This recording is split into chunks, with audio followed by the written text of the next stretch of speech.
ওলামায়ে সু অর্থাৎ খারাপ ওলামা, আমি কসম খেয়ে বলছি তারা গাধা গাধা গাধা। আমার পকেটে মোবাইলওয়ালা ক্যামেরা আছে, নামাজ হবে না। হ্যাঁ, এ ফতোয়া কে দিতে বলেছে? এটা কি ইলিয়াসি তবলিগ?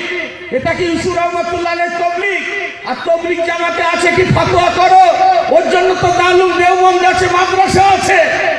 বলছেন ক্যামেরাওয়ালা মোবাইল রাখলে নামাজ হবে না। আবার কসম খেয়ে বলছে যারা ফতোয়া দেয় তারা ইহুদি খ্রিস্টানদের দ্বারা প্রভাবিত হয়েছে। আমি বলছি তারা গাধা গাধা গাধা। টার্গেট ওলামা।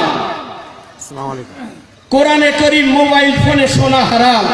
কোরআনে কারীম মোবাইল ফোনে দেখে পড়া প্রস্রাবের পাত্রে দুধ পান করার মতো। নাম্বার 2, রাসূলুল্লাহ সাল্লাল্লাহু আলাইহি ওয়াসাল্লামের পরে 3 জন মানুষের বায়াত কামেল হয়েছিল, বাকি হযরতদের বায়াত নাকেস।